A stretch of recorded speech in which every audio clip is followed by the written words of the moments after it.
আমার কত ধনরত্ন আছে সেটা কি তোমার জানা আছে উজির? না জাহাপানা, তবে জানার আগ্রহ আছে বিস্তর। শুধু তোমার কেন, আরো অনেকেরই আগ্রহ আছে শুনলাম, আর সেটা যতক্ষণ না জানা যাচ্ছে ততক্ষণ মনটা কেমন খচখচ খচখচ করে। করে বই কি, এই তো প্রশ্নটা শোনার পর থেকেই আমার মনটাই কেমন একটা উসকুস উসকুস করতে শুরু করে দিয়েছে। আমার হাতে একটা অস্ত্র চলে এসেছে এবার, তাই আমি এমন এক প্যাঁচ কষবো যে কৃষ্ণচন্দ্র মনে মনে কিছুতেই শান্তি পাবে না। আর তাকে অশান্তিতে রাখতে পারলে আমার যে কি শান্তি কি শান্তি, কি বলবো।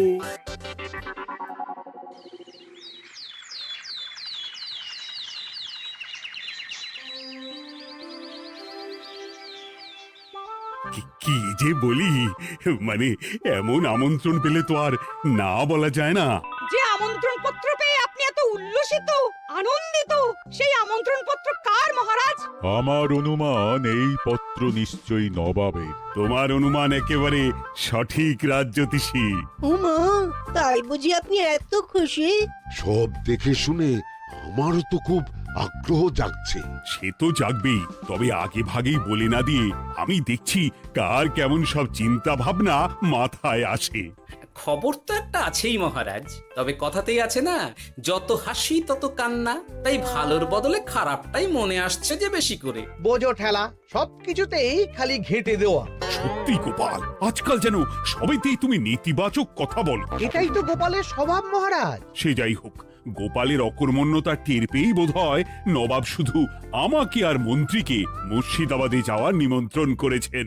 বেশ তো, ঘুরে আসুন না তবে, শুভস্য শীঘ্রম। তবে দরকার পড়লে এই ভাঙা কুলো গোপালকেই দরকারে লাগবে, কথাটা যেন খেয়াল থাকে মন্ত্রী মশাই।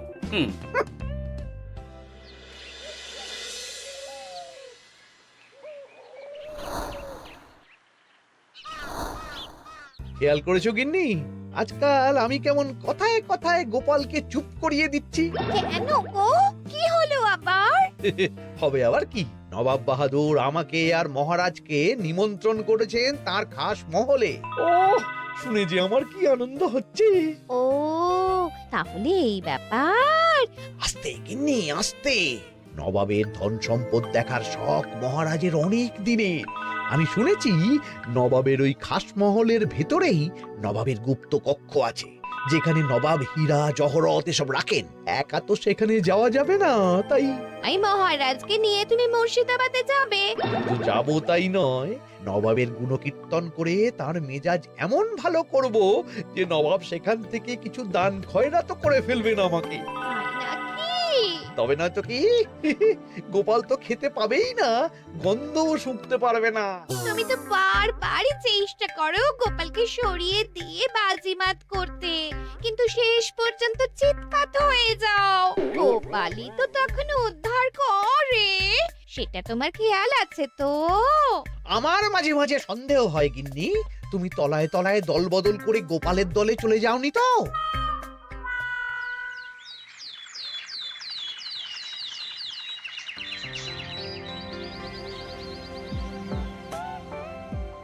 এবার বুঝলে তো দাদু, আমরা কিন্তু তোমারই দলে। ঝালে ঝোলে অম্বলে সব সময় তোমার সঙ্গে সঙ্গে থাকি। তাই যখনই পাই তখনই তোমাকে সেবা করার সুযোগ হাতছাড়া করতে চাই না, কি বুঝলে? তাই বলে পড়া ছেড়ে তোরা এখন দাদুকে হাওয়া করছিস? তুমি বুঝবে না দিদা, দাদুকে শুতে বসতে হাতে রাখলে লাভ আছে। সে তো বটেই, আর তুমি বা শুয়ে আছো কেন? তোমার কি কাজকর্ম কিছু নেই? পড়ে পাওয়া 14 আনা ছুটি কাজে লাগিয়ে কদিন ভাবছি দিব্যি গায়ে হাওয়া লাগাবো, বুঝলে গিন্নি? আর আমরা এসে সেটাই করে দিচ্ছি। সে তো দেখতেই পাচ্ছি।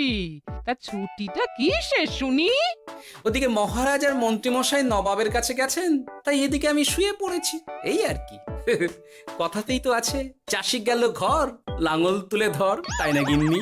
কথায় কথায় দাদু ভালোই দিয়েছে। কোথায় মহারাজ তোমাকে সঙ্গে করে নিয়ে যায়নি বলে তোমার আফসোস হবে তা নয়, উল্টে তুমি শুয়ে শুয়ে হাওয়া খাচ্ছ।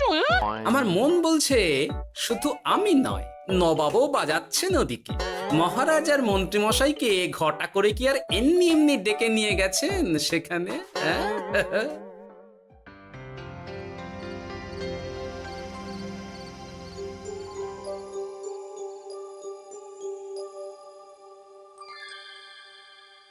ডেকে নিয়ে এসে নবাব যে ঠিক কি করতে চাইছেন সেটাই তো বুঝতে পারছি না। অত বোঝার কি আছে মহারাজ? খাবো, শোবো আর গুপ্ত কক্ষে ঢুকে নবাবের সঞ্চয় দেখব, তাহলেই তো হবে। তাই কি আর হবে কে জানে। না না, জানতে তো আমাকে হবে।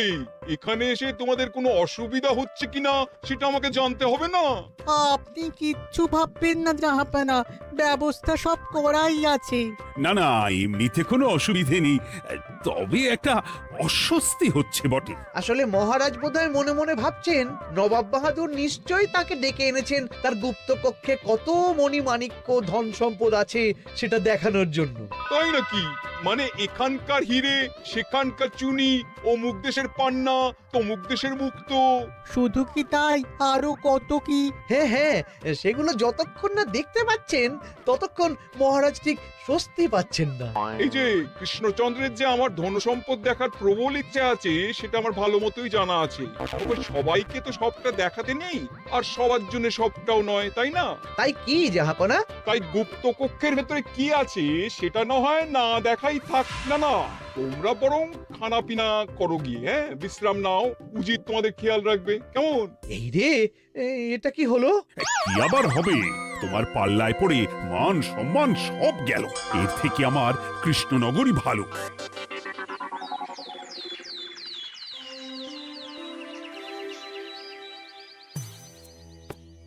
মুর্শিদাবাদ থেকে ফিরে আসার পর থেকেই কেমন থমথমে মুখ করে বসে আছেন মহারাজ। ব্যাপারটা কি? খাতির যত্ন কেমন হলো মহারাজ? কোনো ত্রুটি ছিল নাকি? না না, তেমন কিছু নয়, তবে তবে যে উদ্দেশ্যে নবাবের কাছে যাওয়া সেটাই তো সফল হলো না।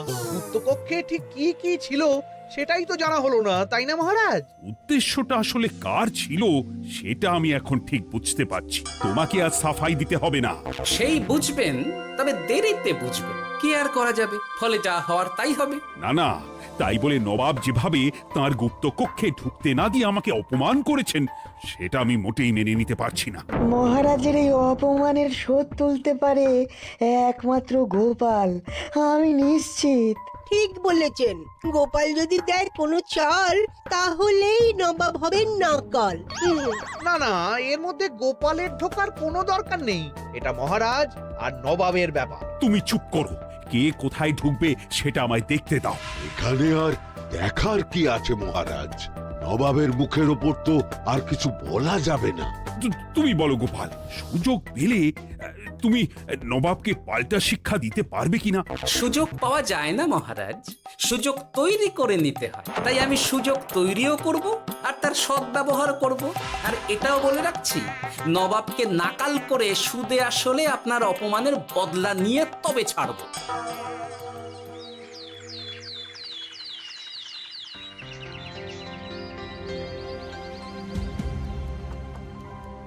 কি হলো জাহাপানা, আপনি যেমনটা চেয়েছিলেন তেমনটাই তো হলো।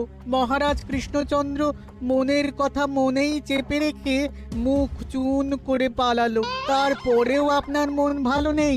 না না হুজির, ঠিক জমলো না। তার উপর আবার এই বেনামি পত্র। সে কি, মহারাজ কৃষ্ণচন্দ্রকে অপমান করে তাড়িয়ে দেওয়ার পরেও জমলো না? হ্যাঁ, আর কোন পত্রের কথা বলছেন জাহাপানা? কে পাঠিয়েছে, কোথা থেকে পাঠিয়েছে কিছুই বুঝতে পারছি না। তবে দু চার কথা যা লেখা আছে এতে, তাতেই তো চোখ কপালে উঠেছে। আমার খাস মহলের ব্যবস্থাপনায় নাকি ত্রুটি আছে, অতিথি আপ্যায়নে বিস্তর গলদ। সেটা আবার 5 কান? এই না, মানে 1 কান হলো কি করে? কানাকানি হোক বা না হোক, জানাজানি হতে কিন্তু দেরি নেই। নাও থালা সামলাও, এদিকে গোপালও এসে হাজির। এমনি এমনি কি আর এসেছি জাহাপানা? আসলে মহারাজ এসে আপনার খাস মহলে ছিলেন বটে, তবে যে শয্যায় মহারাজকে শুতে দেওয়া হয়েছিল সেটা ছিল অসমান আর শক্ত। তাই আমি ছুটে এসেছি আপনার এইরকম নিম্নমানের সামগ্রী আর ব্যবস্থাপনা দেখার জন্য। এখানে আবার দেখার কি আছে? সবাই তো জানে নবাবের ধন সম্পদের কথা। এবার না হয় আমি নবাবের দৈন্য দশার কথা জানাবো সবাইকে। এসব কি হচ্ছে কিছুই তো বুঝতে পারছি না। প্রথমে এই পত্র, তারপর গোপালের অভিযোগ এই মাত্র। না না না না, এই রকম হতেই পারে না। কি হতে পারে না জাহাপানা? আমার শয্যায় কোনো গলদ নেই, আর এটা শুধু তুমি চোখেই দেখবে না, একবার শুয়েও দেখবে। আজ রাতটা তুমি আমার খাস মহলেই কাটাবে, আর ওই শয্যাতেই শোবে। হ্যাঁ, এই রকম করবেন না জাহাপানা, গোপালকে বিশ্বাস নেই, কখন যে কি করে ফেলবে তখন দেখবেন মাথা চাপড়াতে হবে। তবে এটাও শুনে রাখো গোপাল, যে গুপ্ত কক্ষ আছে যেখানে হিরে জহরাত প্রসাধনী সামগ্রী ইত্যাদি প্রভৃতি রাখা আছে, তার দরজা কিন্তু কোনো মতেই খুলবে না। সত্যি কথা বলতে কি, সেই গুপ্তকক্ষ দেখার স্বাদ আমারও ছিল বটে, তবে কি আর করা যাবে, নবাব যেমন বলবেন সেটাই মেনে নিতে হবে। তবে মনটা আনচান করবে, এই আর কি। যাক, গোপালের মনের মধ্যেও অস্বস্তি ঢুকিয়ে দেওয়া গেছে তাহলে। বাবা, ছুঁচ হয়ে ঢোকার সুযোগ পেয়েছি, এবার ফাল হয়ে বেরোবো।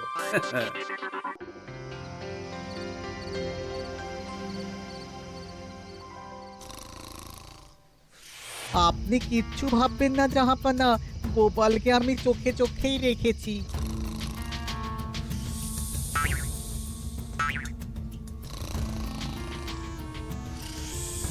কিন্তু দেখে তো মনে হচ্ছে গোপালের শুতে কোনো অসুবিধা হচ্ছে। তা কি করে হয় জাহাপানা, অবশ্য কায়দা করে গোপালের মনে যে গুপ্ত কক্ষের ভাবনা ঢুকিয়ে দিয়েছেন, হতে পারে তার জন্যই সে আনচান করছে।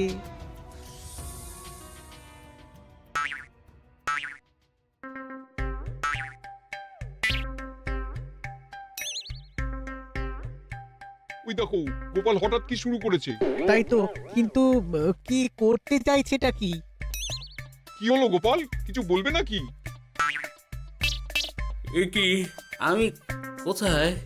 ও, এটা তো রাসমহলই মনে হচ্ছে। এখানেই তো তুমি ছিলে, কি মুশকিল। আচ্ছা, তোমার অসুবিধাটা ঠিক কোথায় হচ্ছে বলো তো? না না, শুতে তেমন কোনো অসুবিধা বোঝার আগেই তো অন্য অসুবিধে শুরু হয়ে গেল। আসলে সত্যি সত্যি তো আর গুপ্তকক্ষে ঢুকতে পারিনি, তাই স্বপ্নে ঢুকেছিলাম মনে হলো। তারপর সেখানে ঢুকেই দেখতে পেলাম বস্তা বস্তা ধনরত্ন। আমি তো সেই বস্তার ভেতরে হাত ঢুকিয়ে সেগুলোকেই দু হাত দিয়ে তুলছিলাম। এবার তো বুঝতে পেরেছো যে তুমি স্বপ্ন দেখছিলে। এবার ঠিকঠাক ঘুমো তাহলে।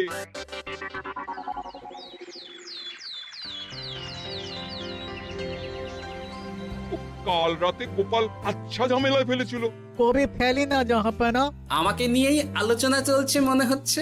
ভুল কিছু মনে হয়নি, সে যাই হোক। এখন বলো দেখি, খাস মহলের শয্যাটা কেমন ছিল কাল রাতে? সে আর কি করে বলি জাহাপনা, স্বপ্ন দেখার চক্করে ঘুমের দিকে তেমন মন দিতে পারিনি যে। গোপাল মানেই গোলমাল, আবার বাহানা দিতে শুরু করেছে। তাই বলছিলাম কি, আর এক রাত না ঘুমোলে ঠিক মতো বলতে পারবো না। বেশ তো, আর এক রাত থাকো না হয়, তবে আমারও একটা শর্ত আছে। আগের রাতে তুমি স্বপ্নের ঘরে যা কাণ্ড ঘটিয়েছো না, তাতে জাহাপানা খুব বিরক্ত, বুঝতে পারছো নিশ্চয়ই। বুঝেছি তো, তবে যে কোনো শর্তেই আমি খাস মহলে শুতে রাজি।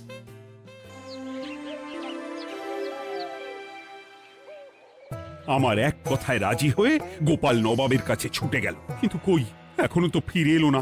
এমনও তো হতে পারে মহারাজ যে নবাব গোপালকে আটকে রেখেছেন। হ্যাঁ, কেন? গোপাল তো দাবি করে যে সে তার বুদ্ধির জোরে যে কোনো বাধা বিপত্তি থেকে বেরিয়ে আসতে পারে। এবার তাহলে ফেঁসে গেল কি করে? না না, গোপালের কোনো বিপদ হবে না, দেখবেন গোপাল এবারেও ঠিক বেরিয়ে আসবে। হ্যাঁ, গোপাল আসবে হেসে হেসে, মহারাজ দেখবেন বসে বসে। আমার ধারণা কিন্তু যে কোনো শর্তেই নবাব গোপালকে শায়েস্তা করেই ছাড়বেন। গোপাল যখন নিজে থেকে নবাবকে খোঁচাতে গেছে, তখন আঁচড় তো খেতেই হবে। কি জানে নবাব আবার গোপালকে কিভাবে জব্দ করছেন, কি জানি।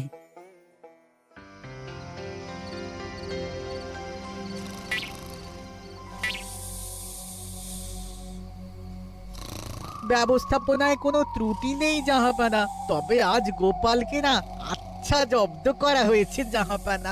গোপালকে আজ আর বালিশ দেওয়া হয়নি। এমনটাই তো নির্দেশ দিয়েছিলাম। দেখি, আজ মনে হচ্ছে গোপাল বিশেষ ট্যাপও করতে পারবে না। কিন্তু এ কি, গোপাল যে আবার উসখুস করছে। তাই তো দেখছি। এক্ষুনি গোপালকে ঘুম থেকে ডেকে তুলে দিতে হবে, না হলে আজ আবার একটা অনিষ্ট করবে। না না, আজ আর কিছুই করতে পারবে না, বালিশই তো নেই।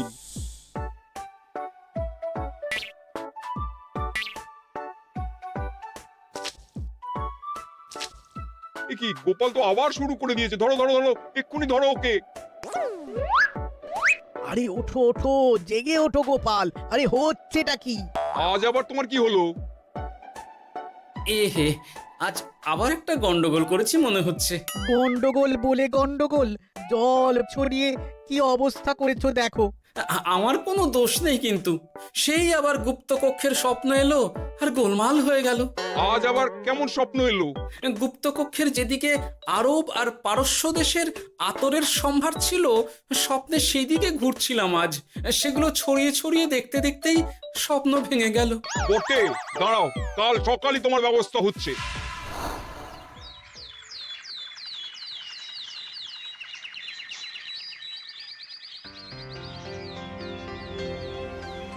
গোপালের বিদায় করার ব্যবস্থা পাকা হয়েছে তো উজির? কি যে বলেন জাহাপানা, আপনি কিছু করতে বললে আমি কি সেই কাজ ফেলে রাখি নাকি? কি ব্যবস্থা করলে শুনি?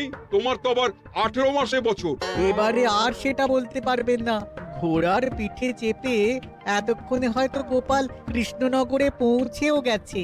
যাক, আপদ বিদেয় হয়েছে তাহলে। সর্বনাশ হয়ে গেছে জাহাপানা।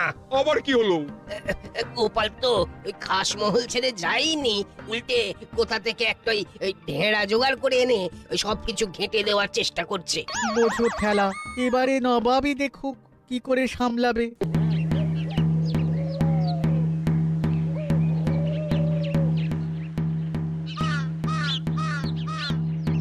শুনুন শুনুন শুনুন, আরে আরে আরে, আরে কি শোনাচ্ছটা কি গোপাল? এখনো শোনাইনি, তবে শোনাবো শোনাবো ভাবছি। সবাইকে জানাতে গেলে এই ঢাড়া পেটানো ছাড়া আর উপায় কি? কিন্তু জানাবেটা কি? এই যে নবাব যে অতিথিদের ডেকে এনে তাদের নিশ্চিন্তে ঘুমোতে দেওয়ার ব্যবস্থা করতে পারেন না, এটা তো সবার জানা দরকার। কি বিপদ! না না না না, এই বদনাম নিয়ে আমি গোপালকে কোথাও যেতে দেবো না। তাহলে কি করতে হবে জাহাপানা? আজ ও রাতে গোপাল খাস মহলে শোবে। এই তো এবার পড়েছেন গোপালের জালে।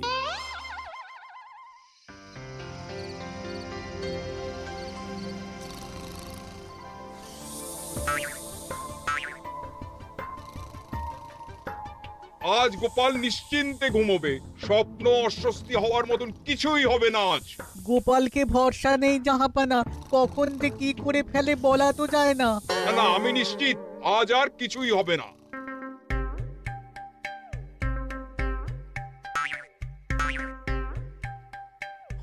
হবে না বলতে বলতেই হতে শুরু করেছে জাহাপানা। আরে ওকে গিয়ে চেপে ধরো এক্ষুনি। ঘুমের ঘোরে আবার কি করছো গোপাল? এবার আবার কি হয়েছে? আবার কি স্বপ্ন দেখছিলে নাকি? কি মুশকিল হলো বলুন তো দেখি। গুপ্তকক্ষে ঢুকতে পারিনি, কিন্তু তার স্বপ্ন দেখা তো থামছে না। তার মানে? আজ স্বপ্নে দেখছিলাম গুপ্তকক্ষের একদিকে দামি দামি রেশমি কাপড়, মসৃণের বিপুল সম্ভার, ওই সেগুলোই টেনে টেনে দেখছিলাম আর কি। তাই বলে পর্দা ধরে টানাটানি করতে হবে? ওই দেখুন, ওগুলোকেই তো মসলিন ভাবলাম। না না না না, এবার আমি মনে মনে স্থির করে ফেলেছি এই ঝামেলা থেকে বেরোবার একটাই উপায়, আর সেটাই এবার আমি করব।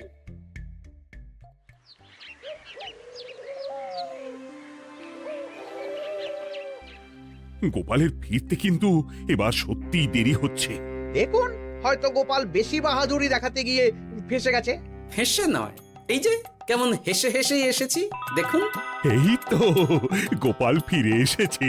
শুধু ফিরেই আসেনি, তার সঙ্গে আরেকটা সুসংবাদও নিয়ে এসেছি। হ্যাঁ, সেটা আবার কি?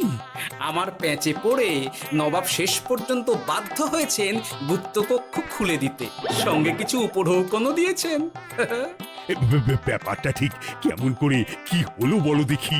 বলছি মহারাজ, নবাব বাহাদুর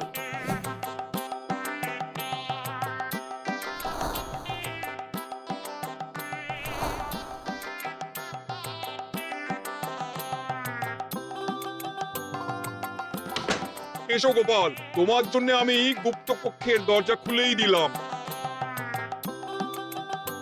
তবে খবরদার, আবার উল্টো পাল্টা স্বপ্ন দেখে ঘুম নষ্ট হওয়ার বাহানা দেবে না। আর কৃষ্ণচন্দ্রকে গিয়ে বলবে তারও আর গুপ্ত কক্ষ দেখতে আসার কোনো বাধা নেই। আর একটা কথা,